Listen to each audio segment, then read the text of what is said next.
Hey fasties, and if you're new, welcome. This is the Fast Track to Health where we use fasting to lose weight, become healthy, and to maintain. In today's video, I'm gonna be doing a story time, pretty much explaining to y'all my gallbladder attack experiences that I didn't know were gallbladder attack experiences until hindsight, looking back on them like, oh, that's what that was. So this all starts with my rolling fast journey the day after Thanksgiving. So I have to give you this backstory. It's gonna all come together and make sense, so sit tight. Me and my husband came together and decided to embark on a rolling fast journey together the month of December. Day after Thanksgiving, started with intermittent fasting. Oh man, I hosted Thanksgiving in my house. So y'all, when I tell y'all I was like pushing that food on people, like y'all can take as much food as y'all want. And then the very next day, my sister-in-law came over and she pretty much took the rest of the food that people did not take on Thanksgiving. And I only kept turkey and greens. We were trying to eat clean, you know. I was still doing stuff like I was eating greens and cornbread, so I wasn't eating completely like raw or just whole food plant-based, but I was eating OMAD and I was trying to clean up my diet. I was eating drastically better than I was previous to making this decision. And so we decided to go with like the rolling 72 method, but we modified it a bit to fit our lifestyle. I had learned through wisdom and maturity and past mistakes that I struggle the most to fast when he's home and our family dynamic is slightly different. It's just more lax and my mind is not just focused on go, go, go, go, go. And it's easier for me to fast on his work days when I'm like busy and my schedule is very like laid out. And so we just modified it to be able to fit our life. Now, rolling 72s, if you don't know what that is when you fast, water fast for 72 hours, and then you break that fast with a refeed, and then you continue on into another 72-hour water fast. Well, we modified it in the sense of we wasn't strict on our hours. We just chose days. So Monday, Tuesday were fasted days, and we broke it on Wednesday because that was his off day. We gave ourselves the entirety of the day to fit in what we wanted to eat. It wasn't like we was just eating nonstop all throughout the day, but it was like if we wanted to eat, we had the freedom to eat all that day. And then we would start our next fast from the time we ate our last meal, and then Thursday, Friday, Saturday, and break the fast Sunday. Again, that was like the flow we had. I love breakfast foods, so Wednesdays I would always eat breakfast. In the beginning, Sundays I was trying to squeeze my breakfast in too, but it got harder because I go to church on Sunday, so getting everybody ready for church and making sure they eat, it was easier for me to like stay fasted until after church, which is like around noon or 1. And so it just was like, yes, this is really gonna work. It was like a game changer for me, like being able to embark on this journey, to have my best friend, my husband alongside of me. Like he was very much like extending help to be an accountability partner for me, because he ain't never really struggled with his weight. Like he one of those skinny fat people. Like, I mean, he like struggled with eating desserts, but he's always been mindful of like not overeating. So he needs to clean up his diet as far as like what he eats, but he's very good at like controlling portions and like doing things in moderation. Whereas I'm just overboard, over the top. And so just having him alongside the journey with me, like that really motivated me to do this thing. And I was super excited and was doing well. So I'm fasting all December, and we get to December 20th, which was funnily enough a Wednesday. And my husband had to work this day. So I was like, okay, this is one day I get to like eat, and relax without him. I was like, school, we don't have school today. It was chill. The kids just was able to like relax, lounge around. I had planned to order Chipotle because at this point I was still very much like, I'm going to get my protein in and build muscle. I'm hungry. On this protein kick, like I'm gonna do a body recomp, and I still want to do that and get there, but now I'm just focused on getting to a healthy weight first and just trying to do one step at a time instead of conquering Rome in a day. But so I ordered, a burrito. What wasn't a part of my plan was to order chips and queso, but of course I ordered that as well, and I had an Izzy drink, like preparing in the freezer, like, oh yeah, this is gonna get nice and cold. And I normally drink water all the time, but I'm like, this is like my meal. And so I think I was like planning to do OMAD that day, So I was breaking my fast with this. Y'all, when I tell y'all I couldn't even eat half of that burrito, I didn't even touch the chips and queso. Like instantly when I started eating, I got this pain that it just was indescribable. Like I don't even know how to describe it. It was very intense, but it wasn't a sharp pain, and it was a pain I had never felt before. So I was just like, I don't know if this is gas, but I kind of like tried to shrug it off as gas. I'm like, I really couldn't rationalize what was going on with me. So I gave the rest of the food to my kids because I didn't order them anything. I'm like, y'all gonna eat at home. And they demolished it. So it wasn't even anything left over for me to like go back and pick it. I was just like done with eating at that point. And like the pain, it was still there, but it kind of like dulled as I went through the rest of the day with like, you know, just taking care of the kids and my normal homemaking activities. And so I get the kids all put down for bed, and it's like, I don't know, this always happened to me, but it's like once the house is like shut down, like I did my nighttime routines, chores, and like the house was clean, the kids are quiet, the house is like, you know, dark, like I could just feel my body relaxing, or I could like pay attention to my body more. I guess that's what it is. And so like, you know, on days where I had a long day, like I could just feel the stress or the tension, you know, just like releasing from my body, like that I just probably was tense all day. I'm able to like have bowel movements. It might be TMI, but like at the end of the night, because my body is finally able to like relax. And so I feel like that's what happened. I say all that to say I feel like that's what happened, because once the house was shut down, this pain just like that was dull all day and it never quite went away, it just intensified. And at this point, like it was becoming sharp, but it didn't just go into like a sharp pain. It like started to slowly intensify and became sharp. So I'm like pacing in my foyer area, and my husband wasn't home from work yet, so I'm pacing. I'm like, I don't know if I should call him or what, but like this pain was getting crazy. Mommy, he was home. No. Then I see his headlights pull in, and I know this is my husband coming in. And as soon as he walked through the door, he looking at me like, or like, what's going on? And I'm like trying to explain to him what I've been experiencing. I'm like, I think it's gas. Like we laughing, but I'm like, I ain't never felt no pain like this before. Like it's very weird, you know, just in a lot of pain. Y'all, 2 seconds later, some more headlights come in the driveway. We looking like, what? Like we not expecting anybody. End up being my father-in-law. So at this point, I'm looking like, okay, now I got to do something. Because I thought it was like, you know, gas. I was going to walk it out and go to sleep and just wake up the next day feeling better. But at this point, it started to get even more intense and the pain started getting sharper. And I'm like, I can't even function. Like I wouldn't even be able to have a conversation with somebody. I started to go within myself, shut down, get quiet. So I was like, let me just take some Pepto-Bismol, because my father-in-law going to be here. He going to be like, she acting weird. And I'm not about to be like, oh, something wrong with me. You know, like I have gas pains. And I didn't want to just go in the room on him. So I took the Pepto-Bismol. Within like 10 minutes, the pain did start to like lessen. So I got some relief and I started feeling better. I was talking, but then I'm like, oh, my stomach feel real weird. So I just went upstairs to the bathroom and I vomited.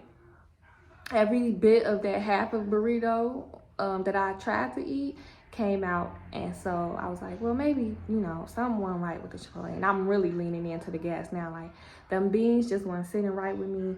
And y'all, when I tell y'all I eat beans all the time, I can eat a bowl of pinto beans and cornbread every day of my life. But I'm just like, well, I've been doing the rolling fast protocol for a month almost at this point. And so maybe my body's just becoming more sensitive to things that I didn't realize, you know, it was sensitive to. I've been eating beans all my life, but maybe the fast is just like my body is healing and I'm starting to learn that, you know, my body don't do well with beans. I don't know. I was just leaning real heavy into the gas. So as soon as I threw up, I got a lot of relief. Like, I mean, it felt like the pain was gone. I felt good. My husband came to check on me. He was looking around like, yeah, I got it out. I feel better. I don't know what it was. Maybe something was wrong with the Chipotle. But the kids ate it, so we was both still like, eh. And we just moved on. Y'all, he leaves. And I don't know how long it was, but the pain just Now this time, intense, sharp, right away, and I'm rolling on the ground, like rolling on the ground back and forth. I guess I was taking too long to come out, so he comes back up to check on me, and he looking at me like, what's wrong? I thought you said you was feeling better. I'm like, nah, like the pain came back and it's worse than it was before. So we come downstairs and just asked my father-in-law could he stay with the kids because they was already asleep in the bed while we went up to the hospital. That was probably like 5 minutes away. Go to the hospital, go into triage. Triage nurse is like, that definitely sounds like a gallbladder attack. We're gonna do an ultrasound and everything will be fine. They gave me some anti-nausea medicine because I did tell them about vomiting at home. And they gave me something to like coat my throat for like heartburn, acid reflux. I think that's what, they called it. And I was waiting the results. They come back with the results and they like, well, your ultrasound shows that your gallbladder is completely healthy. So yeah, it was just probably intense gas and we're just gonna, let you go. And I'm like, okay, well, it makes sense. They wanted me to like do a follow-up with my primary practitioner. And that was it. They was like, I mean, you can go see a gastrointestinalist, but it's gas. Just get some gas relief pains, pretty much. So came home, told my father-in-law what was wrong. We all had a good laugh about it. Like, oh, I'm getting old. Can't even eat beans no more. It was just real funny, and that was that. Fast forward to the following week, Christmas. So I told y'all how my rolling fast protocol was going to go. That me and my husband decided to do. My fast days were Monday and Tuesday, refeed days Wednesday and Sunday. So I think my eat day, my refeed day fell on that Sunday, which was Christmas Eve. So I decided to fast that day. So I ended up doing a 4-day fast, and then I was going to eat on Christmas. So I had a whole plan. My mother-in-law, my mom was supposed to come over on Christmas morning to see the kids open up their gifts.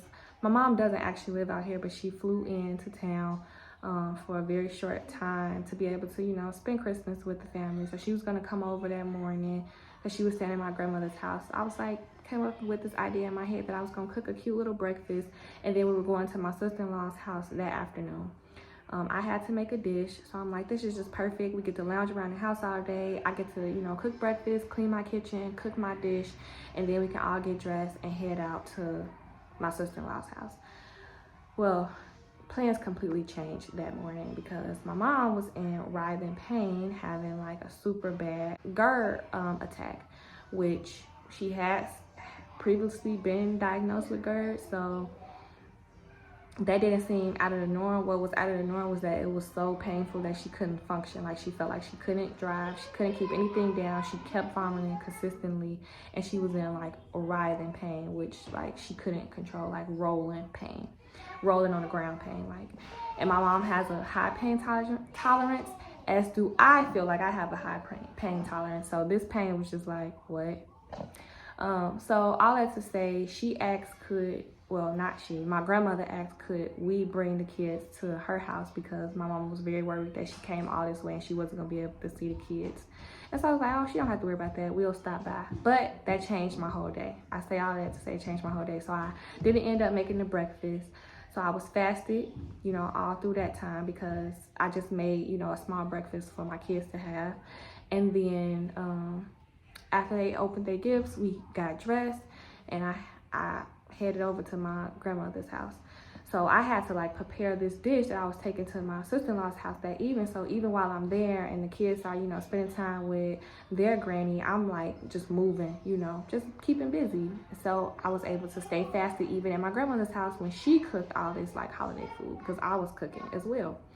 And so I finished my macaroni and cheese because that was my dish, y'all, and I made banana pudding, and we get ready to head to my sister-in-law's house. So at this point, it's probably like 5 p.m. I'm getting ready to break my fast and have my first meal of the day. So I had a plate full of everything. I think I had like dressing, macaroni, sweet potatoes, greens, brisket, and turkey. Yeah, that's about it. I think that's all I had. So I had a plate. It was a nice full plate. I ate that and was good. I felt satisfied, but of course it's Christmas, and I'm like, I have to go into my fast, you know, Tuesday. So I'm going back for seconds pretty much. And I went back to get a plate of macaroni. Halfway into that little scoop of macaroni that I made for myself, I just feel that same pain that I felt Wednesday just starting to rise up. And I'm like, at this point, quiet within myself again, just like, I'm out in public. I don't want to ruin everybody else's time and like have everybody, you know, have to leave because of me. So what do I do?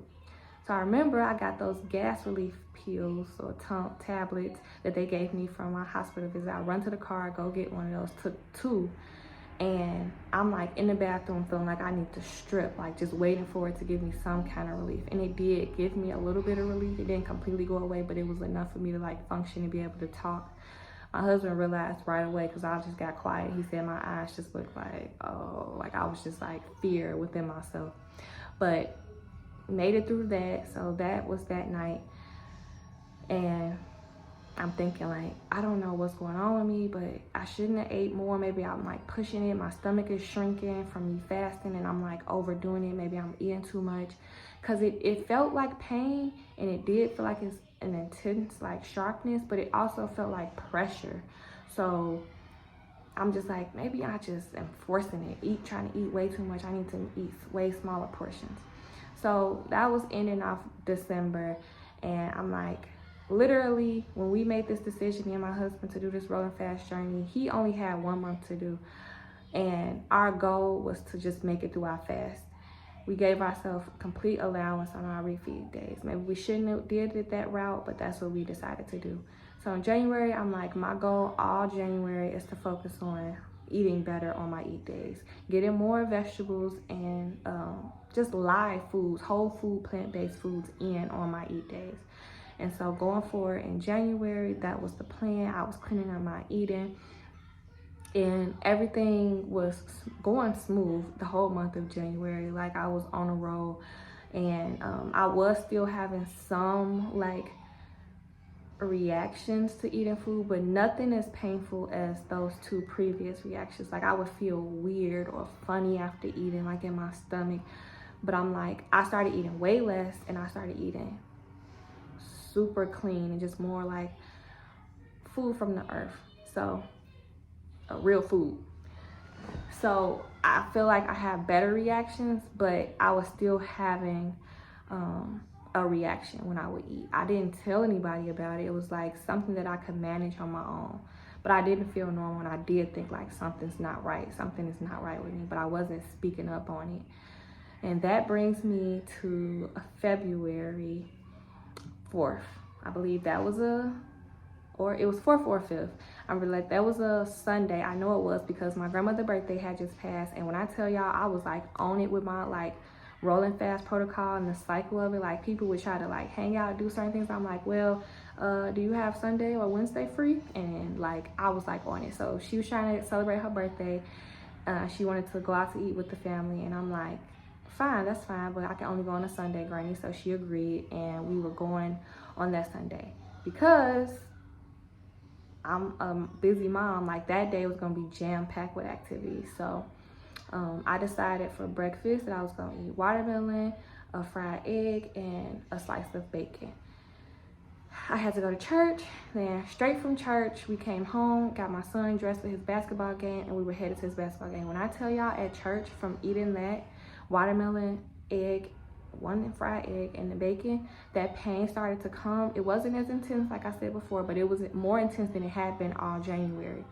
And I felt very uncomfortable. So I come home and it wasn't going away this time. Like the other times it would come and then go back down. I come home when my son's getting ready and I tell my husband and we hurry up and get that gas relief tablet. I take that. By the time we get to the basketball game, I'm feeling slightly better. I go in his the bathroom at the school, vomit. Felt instantly better. I'm like, okay, cool. After the game, we going to pick my grandmother up and now we're going out to eat. She had this card for Applebee's. I'm like, ugh. Like even when I am eating trash food, I'm like, I don't want to eat that. And sorry for anybody who like Applebee's, but I'm like, just the quality.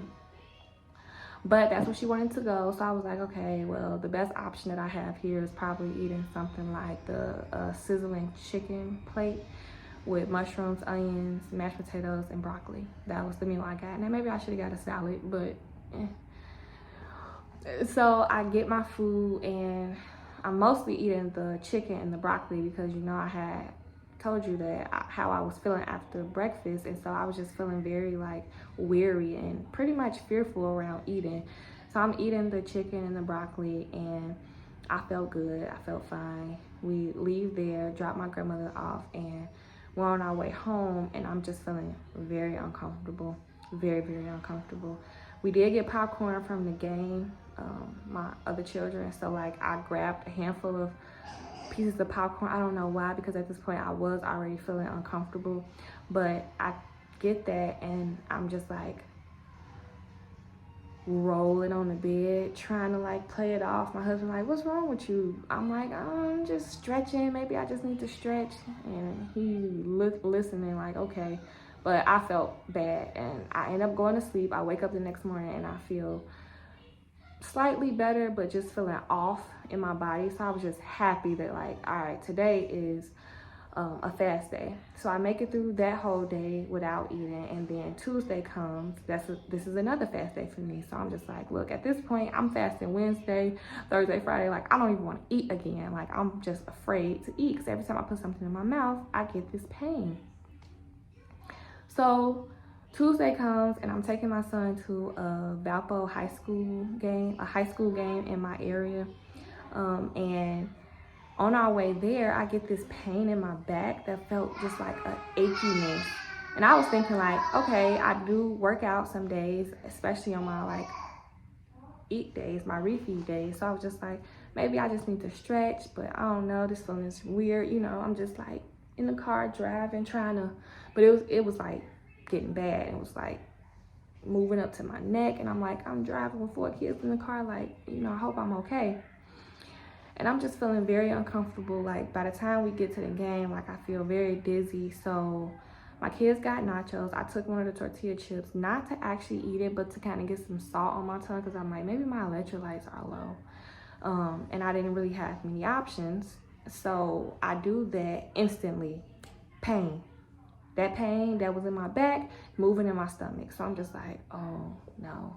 I'm twisting, turning. When I tell y'all that was the most uncomfortable outing for me, I'm like trying to smile, my son excited about the game, and I'm just sitting there like just going through internally, but don't want to let anybody know. And I got to drive all the way home, which is like a 30-minute drive after this. So by the time the game was over and get back in the car, the pain in my stomach is gone, but now it's back in my back. That same pain that I was feeling previously is in my back, and it's just radiating, and it's just like, so I get home, I make it home, and I just tell my husband instantly, like, I can't put them to bed. You got to do the nighttime routine. I go straight into the bathroom, start running a bath to take an Epsom salt bath, y'all, because my body just felt crazy. The Epsom salt bath did give me relief, so I was like, okay, that goes into my theory that it was my muscles just being very, very achy. And I'm like submerged in the water, you know, with my back. But every time I would like come up, the pain would come back. So I'm just like, okay, I gotta stay in the warm water. Y'all, when I tell y'all I was in that water so long, I had to refill and like adjust the temperature like twice. I had to like get some more hot water in there. So it's late into the night at this point. My husband come in the bathroom and he like, what are you doing? I'm like, getting relief for my muscles. They very achy. And he like, okay, you can't stay in the bath all night. You're gonna fall asleep in here and drown, girl. And I'm like, oh, well, you don't understand the pain that I'm in. Like, if I don't stay in this tub, I'm gonna have to go to the hospital. Like, it's unbearable. And he like, well, and I'm just like, okay, well, at this point, instead of like trying to find, you know, somebody to come sit with the kids, they was already asleep. You just stay home with them. I'll run up to the hospital on my own.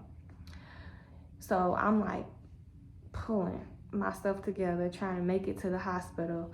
And I get to the hospital, say the same thing as they did the previous time, December 20th, that it sounds like gallbladder. I'm like, well, I was here you know, about a month ago, and they already did an ultrasound on my gallbladder, and they said it was perfectly healthy. So yeah, I don't think that's, you know, what's wrong. But I'm like, whatever is going on with me, I need to figure it out, because I'm not even able to function at this point. And so they're like, okay, yeah. And they wanted me to go take a urine sample. So I go to the bathroom to do that. While I'm in the bathroom, I vomit everywhere. And because of that, they gave me anti-nausea medicine. They're like, okay, yes, we heard everything that happened in there. We're gonna like rush you back for the ultrasound because we know that you're in a lot of pain. And so they take me to go take the ultrasound. And at this point, they take me to a room that's not in the ER. Like, they like legit like admitting me. And I'm looking like, and I'm just like crying, call my husband, because I'm like, something is gonna be wrong with my gallbladder. Like, that's the only test they did, so why are they admitting me? And they come back with the news that they found sludge in my gallbladder, but no stones. And so they just wanted to keep me and monitor me and allow me to so they found sludge, but no stones in my gallbladder. So they just wanted to keep me and monitor me. That's what I was told. And then that someone would come to talk to me. So I was like, okay. And I just spent the whole night crying, feeling so much shame and just very upset with myself, that in the middle of me trying to better myself and better my health, I found myself here face to face with what I was trying never to experience. And I was just dumbfounded. Like, the amount of opportunity and time that I had to get healthy, and I always had a desire to be preventative and not reactionary to my health. And it's like, now I'm here. It was very heavy on me. And I stayed on the phone with my husband all night. He was trying to, you know, lift my spirits and get me out of like that self-pity and shame that I was like sitting in. But when I tell y'all, that was the most difficult night for me, of being like, how did I do this to myself? You know, like, I'm 30 years old and I'm sitting in a hospital bed and they telling me that I might need my gallbladder removed. And I knew better. Like, I knew better.